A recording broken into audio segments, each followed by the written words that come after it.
And we are back.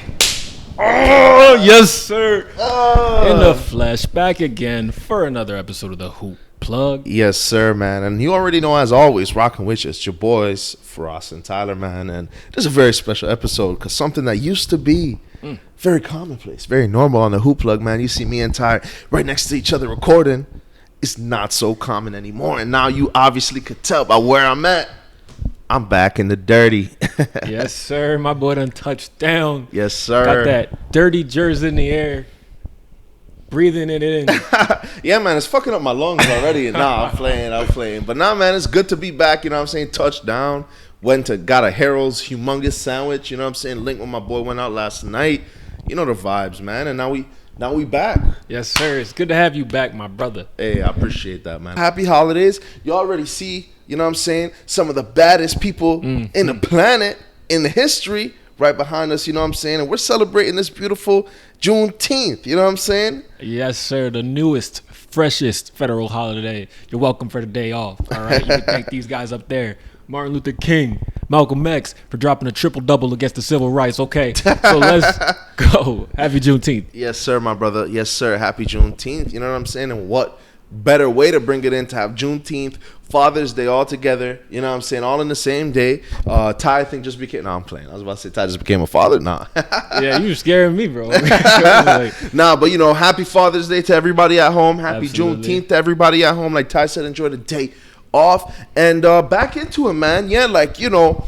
Like we said earlier, Golden State, they were splashing, man. We had a feeling they could do this, but you had to really be a Golden State ride or die from game one to have said, okay, these guys, this is a championship year. You know, Klay was unsure. Draymond, I believe, was battling injury. It was really just the Steph show for a majority of the season, right? And Ty, remind the folks at home, how'd they start off this regular season?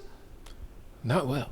Well, they started out fire hot, actually. Yeah, I thought they were 28-3 or something at one point. Oh my gosh, that's right. They did start out hot, and Steph was hitting everything in sight. He was on a rampage, playing like he did in these finals, up until he broke that record. Yeah. Then midway through the season, he breaks the record In the Garden. Yeah, I know you remember that one. And Steph completely falls off. You know what I'm saying? We're rejuvenated a little bit with the energy of Klay coming back. Draymond was really playing at a high championship level, and a lot of credits gotta go to him. But another important guy, Andrew Wiggins, dude. Andrew Wiggins had the first All-Star appearance of his career. You know, fast forward to the playoffs, and the Golden State Warriors just made mincemeat of everybody. You know, you get to the finals, you expect them to blow these Celtics out the water. Celtics put up a good fight, but man, this Golden State Warriors team was scary. They were clicking on all ends. When Steph had a bad game, Klay made up for it. When Klay had a bad game, and both of those guys had a bad game, Draymond had an insane game. You know, Andrew Wiggins was able to hold it down. Jordan Poole, you know what I'm saying? He was splashing, you know what I'm saying? The young splash brother over in Golden State. So, yeah, man, it was a great finals. You know, their fourth championship in 8 years. You know? That's crazy. Saying something. 4 and 8 it is crazy.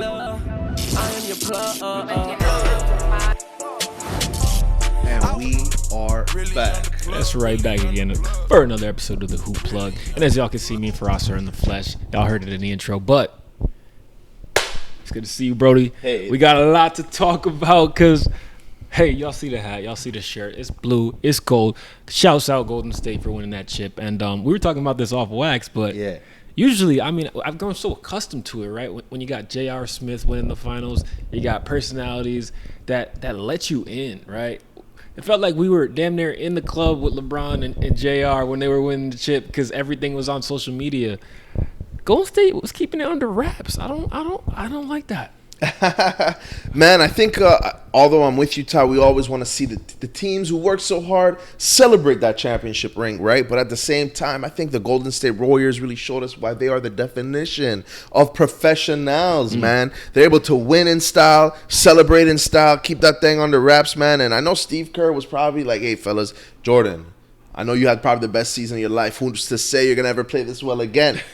I need you to keep it off social media. I need you to not be like my boy over in Charlotte, Miles Bridges with the double cup and the spliff, you know? And isn't that crazy, by the way, not to segue off Oh, that, my but, gosh, yeah. talk about fumbling the bag. Well, he hasn't quite yet, but... Yeah, and he was supposed to before that came out. Like, they were saying about $25 million a year.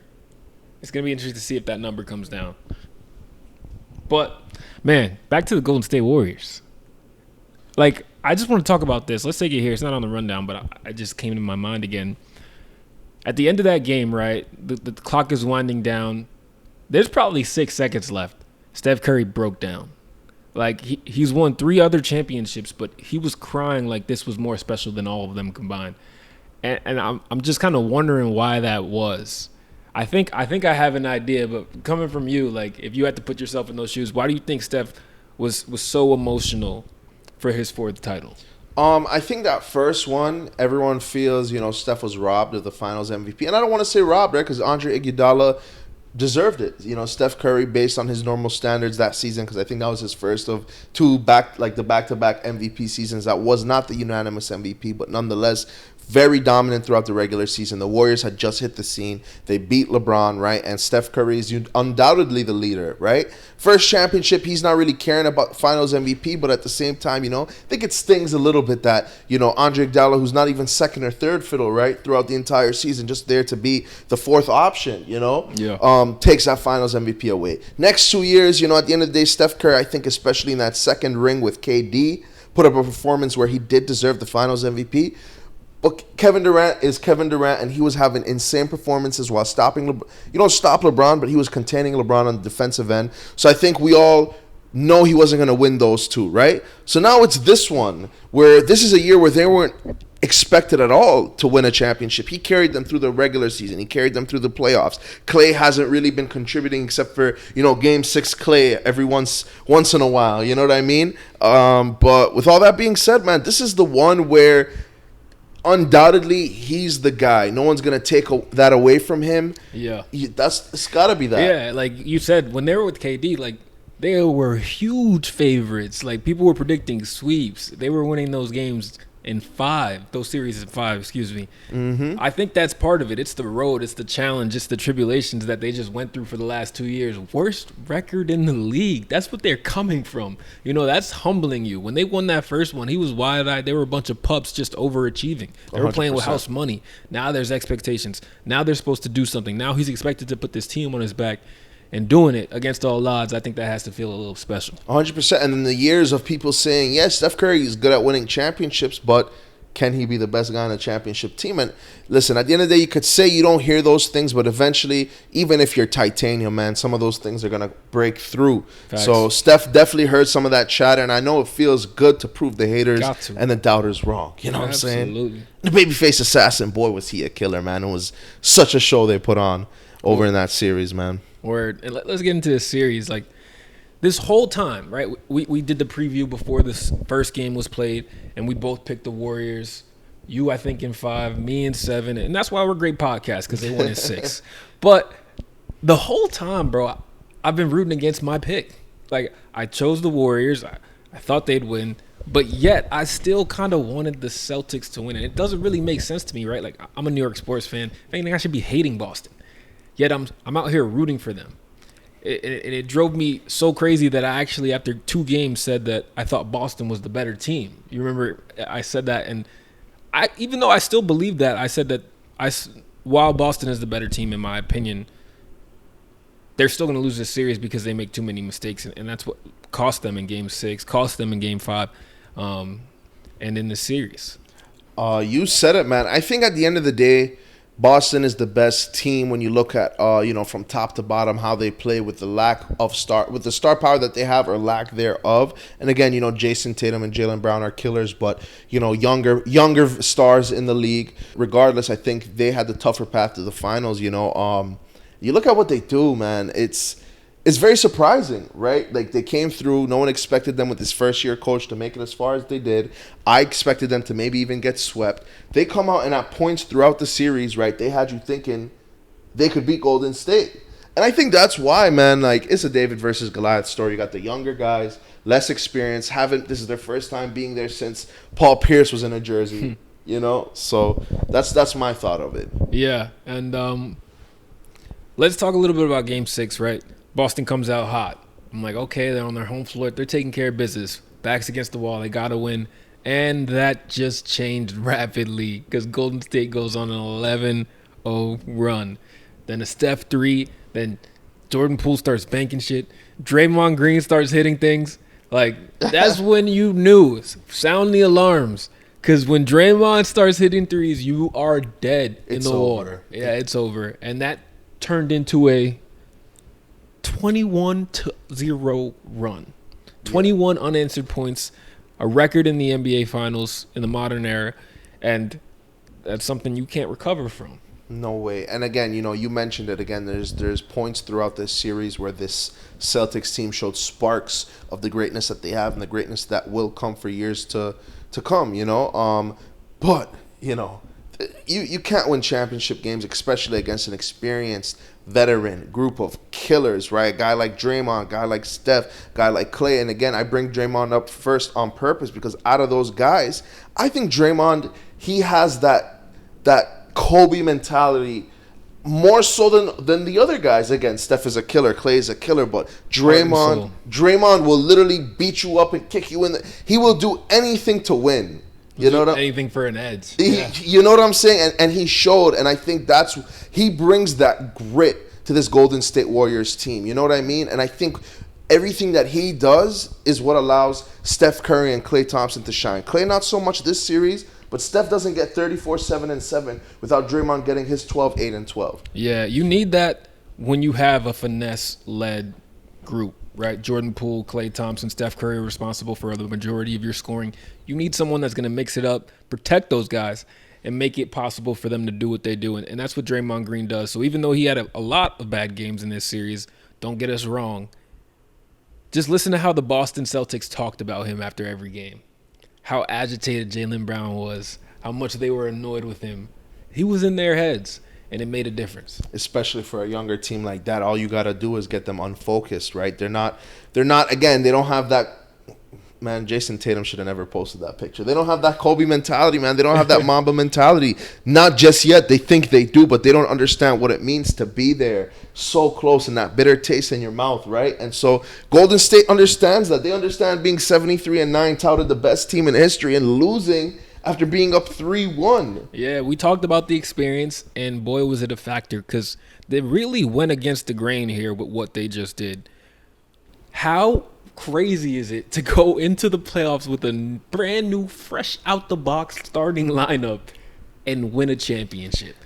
It helps that one of those guys are Klay Thompson, and you have Andrew Wiggins in the lineup, and Draymond and Steph, and who was their starting center? Was it Kevon Looney? Yes, sir. Yeah, so I mean, shouts out to Kevon, right? He took a backseat for many of those championship years, and now he gets to show that he deserves to be the starting center on a championship squad. But that's besides the point. Don't get me wrong. It helps to have those guys being those guys that we just mentioned. But regardless, you guys don't understand how underrated what Ty is saying is. Yeah, it's crazy. It really is. Shouts to the Warriors. They've changed the game once, right? And that was in large part due to Steph Curry, but they're about to change it again because the way they are set up to not only win next year, but the next year after that and the year after that, it's Spurs-like. And I don't know another team that did it that way. And I think you agree with me on this. Steph is top 10 now. Yeah, Steph is top 10 of all time. I think that's what that's the big talking point. We're going to get into something similar, but not the same, is that if he gets to another finals, not wins one, just gets to another one, he's past Larry and me. I think he's moving like top 8. Yeah. If you ask a lot of NBA guys what defines greatness, a lot of the reason why people look at Jordan he's the GOAT, when he was around, nobody else won rings because he did not let anybody else win rings. He won 6 out of 7. You know what I mean? His last 6 years in the league, he won championships, right? If you look at Steph, right, LeBron has gotten one off since Steph and these Warriors have really started clicking. Think about that for a second. You know what I mean? And LeBron, again, is arguably the GOAT. He's not the GOAT, but he's arguably the GOAT. Yeah, and what's scarier than that, because you think about these eras, like when Jordan had a stranglehold on the league, LeBron is the only one that's gotten one off versus a healthy Golden State. And that's it. Luck. That's barring a Draymond Green suspension and a Kyrie Irving last-minute three-pointer. History might be different. LeBron might be 3-7 right now. We might be looking at Golden State as 5-8 years, 73-9 with a championship. Like it's a complete different world, So, but I think to LeBron's credit, yes, he was able to get one off with a much more subpar team than the Warriors. You know? Word. And there were 4 other guys out there on the Golden State team, so I got to show some love.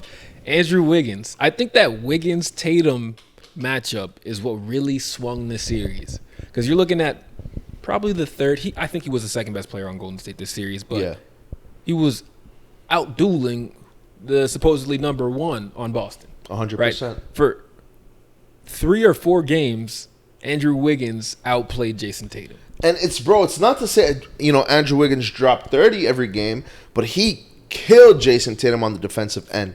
He let him know, listen, son, I'm a former number 1 pick. I might be a loaf, right? But I'm still a top dog in this league. I'm still an all-star. You know what I mean? And he absolutely shut him down. And I think besides Steph Curry's scoring performances, Andrew Wiggins is the reason they win this championship. And it's his defense. You see Kawhi win a championship next year, everyone's saying he's the best player in the world. Yeah. You see Giannis win a championship next year, they're saying he's the best player in the world. So I think it's time, right? Everyone's talking about Steph, and the offseason is a long one. They're going to get to it, but why don't we be the first to kick this discussion off, right? I want to talk top 10 in the NBA. Final game has been played. We know who the finals MVP is. It's time to talk about it. No other way to do it, right? We have everything like you mentioned, all the proof, all the evidence. Yes, you know what I'm saying? And without further ado, man, you want to kick it off? I do, okay? Because number 1, see the hat, see the shirt. It's the Greek Freak. All right? I know what Steph did. I know a lot of people are ready to boost him up to that number 1 slot, but as good as he is all time, Giannis is still a freak. Giannis, if he was in this finals, would have been wreaking havoc. Yeah. Oh my gosh. But, bro, I say that to say this, they didn't have a full squad, but man, what stopped him from being there? Chris Middleton's injury. Yeah, I know, but I don't know if I give him if that's enough of an excuse.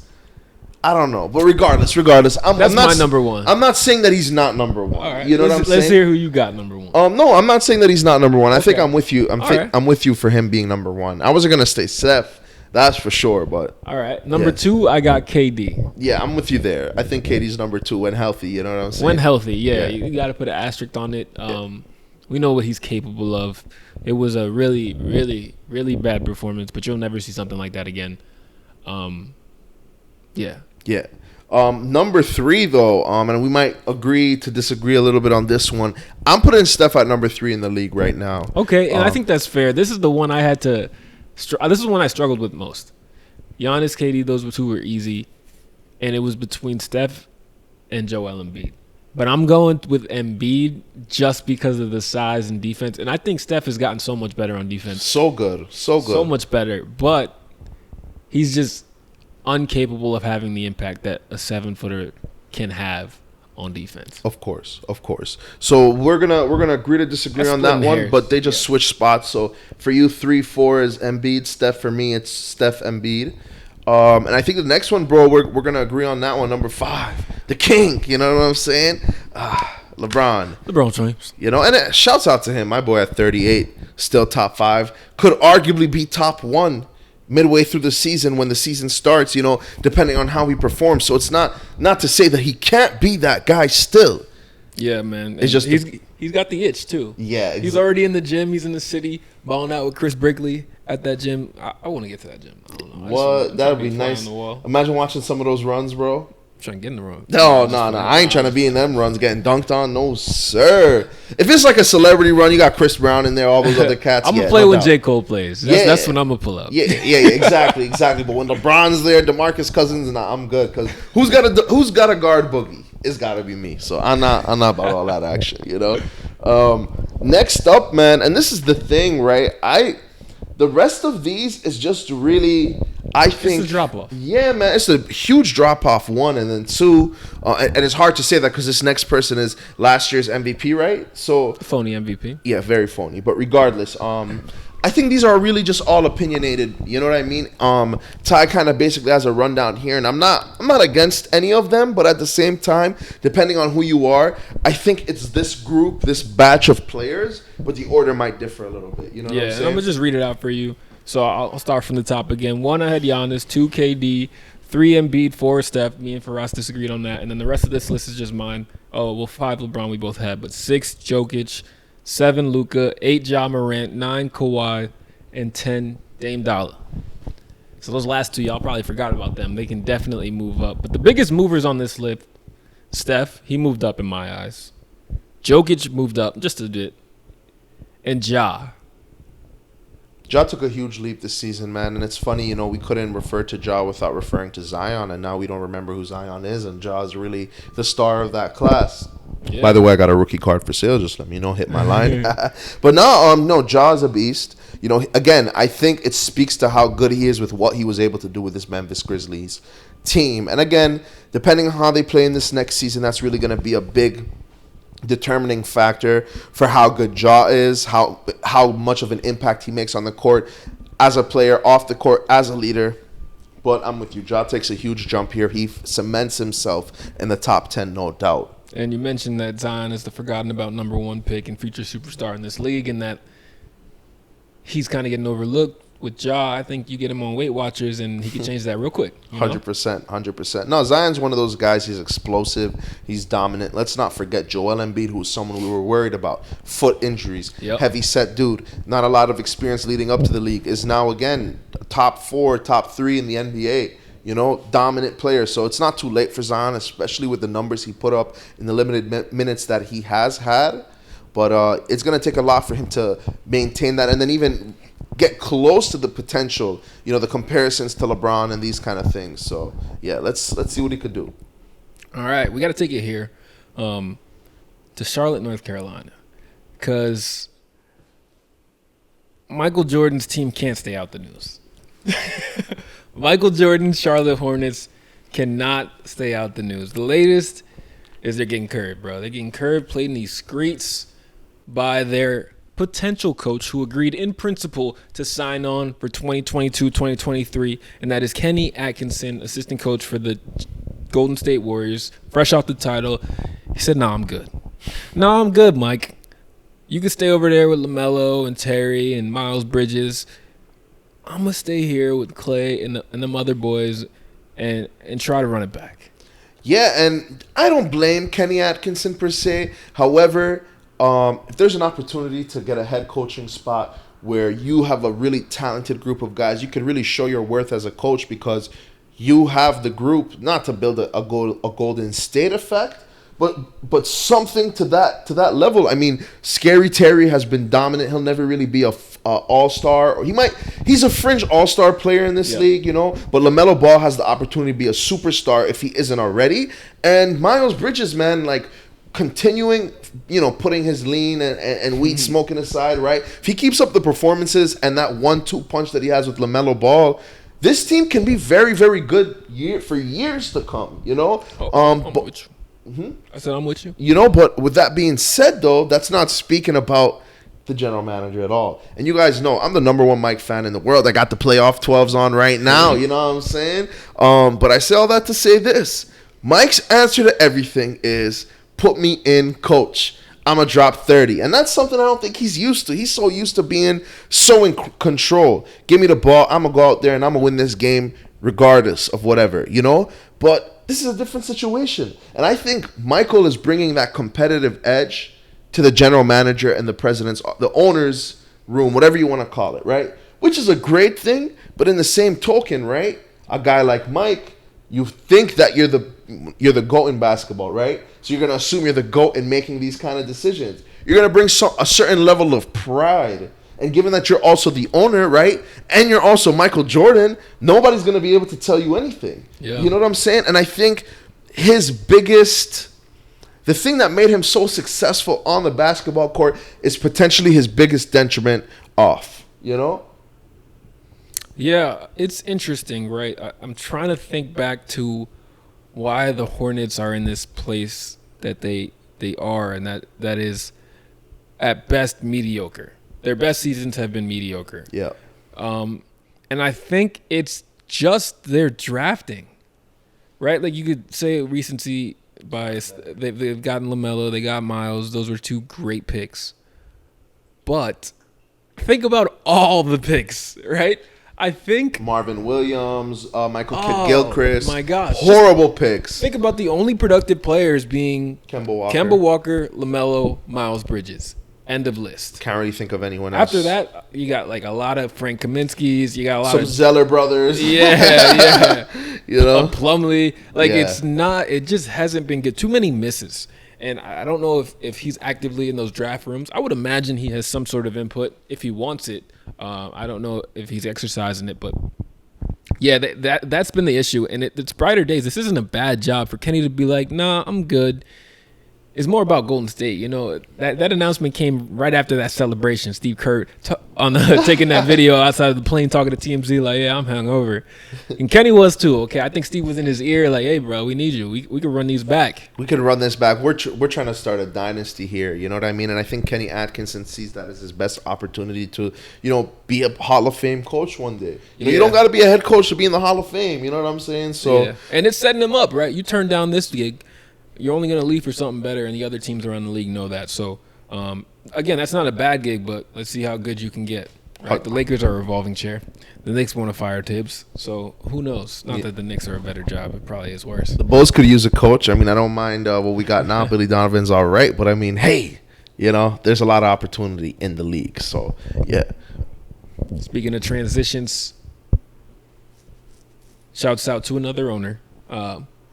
Faring a little bit better, I would say. He's got a chip under his belt. That's Mark Cuban, right? He did have a hole in the roof, but he's got deep pockets. That wasn't his fault. Yeah, his world really isn't gonna come crashing down over something like that, right? He solved the issue, sent his finest handyman to patch it up real quick, and this Dallas Mavericks team, man, surprised everybody. It shocked everybody, man. They were strapped for cash. There really wasn't that much they could do. They had to sign Jalen Brunson, right? He was so good for them in the playoffs. You got to bring him back.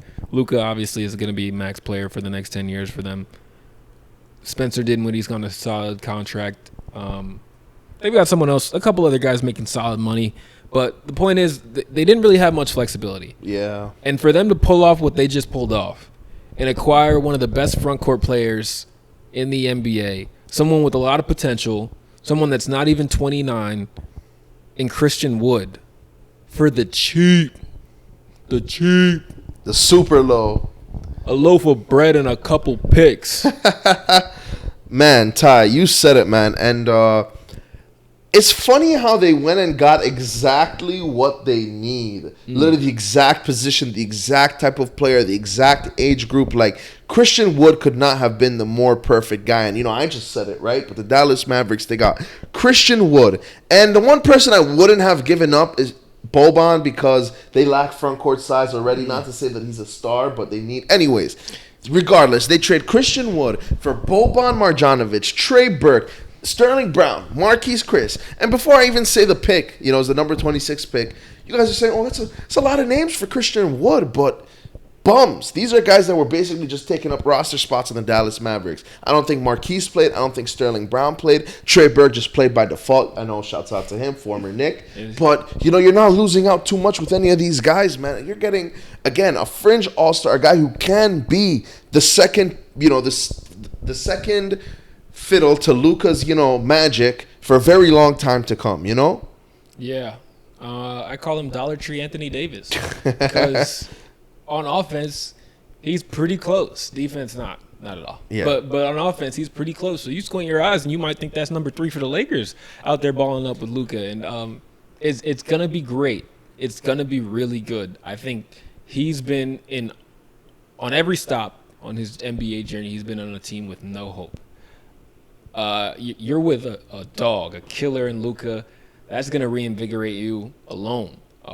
And that you have a chance to get deep into the playoffs, play some meaningful basketball, and make an impact. It's going to be huge for him. So I really, really love this move. Shouts to Mark Cuban. Jason Kidd, I think, is a good coach. He's got some more pieces to play with.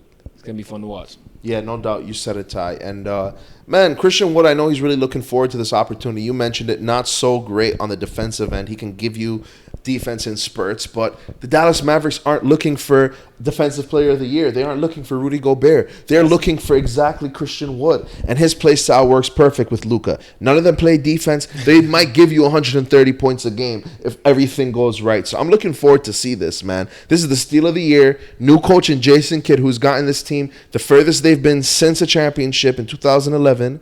Man, things are looking good for Dallas. Yeah, and don't forget they had Tim Hardaway on the shelf. He was down with an injury, but he could really shoot lights out. Now you got a bunch of 3-and-D shooters.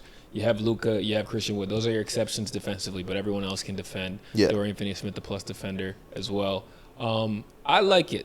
I like it a lot. But the sad part, right? This is really, really unfortunate, but Boban gets traded away from another one of his best friends, man. They keep moving this guy, right? Him and Luka had a special bond. Him and Tobias had a special bond. They're like, fuck that. Yeah. They're like, listen, son, you getting Luka not focused before the game. Unless you're rebounding 20 rebounds a game and 5 blocks a game like we expected, Boban, get your ass on out of here. Yeah, y'all drinking beer before playoff games. Y'all better take that shit elsewhere. For real, though. And again, that was, I think, when Luka dropped 40-something, almost 50. So, I mean, maybe they should drink more beers before the games. Man, but they say Luka got some James Harden in him. Hey, bro, I wouldn't be surprised, man, especially with all that weight he gained, a couple more seasons. You know, he might have a fat soon on and be going to the Brooklyn Nets. So, we'll see what's going on. Yes, sir. Crazy story, right down in India, Mumbai, I believe. Okay. Okay, yeah, we worldwide with this. Mr. 305, nah. An elephant trampled an old lady, 70 years old, to death. Stomped her out. Whoa. Yeah, very sad, right? Very sad.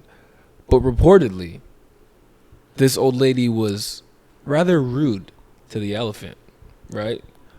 There's a big elephant population in India, and I think a lot of them are in captivity. A lot of them getting hunted down.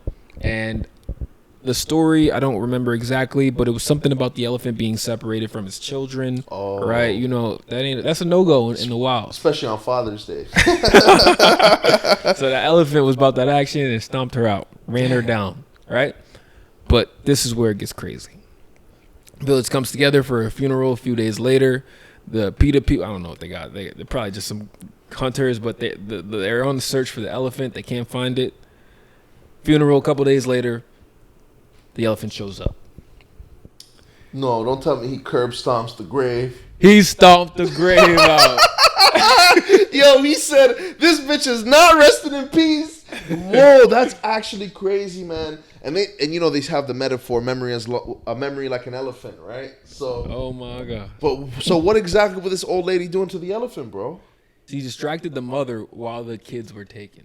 Damn. So she'd never forget that. And apparently she used some choice words. Not that, I don't know why that matters. Yeah, right. But I mean, sure, apparently elephants understand English. Or I guess that same Mumbai energy. slang. Keep that same energy under this 30-pound foot. Bro, it's probably a lot more than 30 pounds, probably. man. Like, that's actually insane. He's the woman, excuse me. Let me rephrase that. The mother elephant smelled the dead woman and said, "You don't deserve to live. You don't deserve to die." Like, that's crazy. Stomp the grave out. Yeah, it must have been actually Mother's Day. Oh, man, that's a level of petty. That's a level of toxic that I think we can all admire, right? Yeah.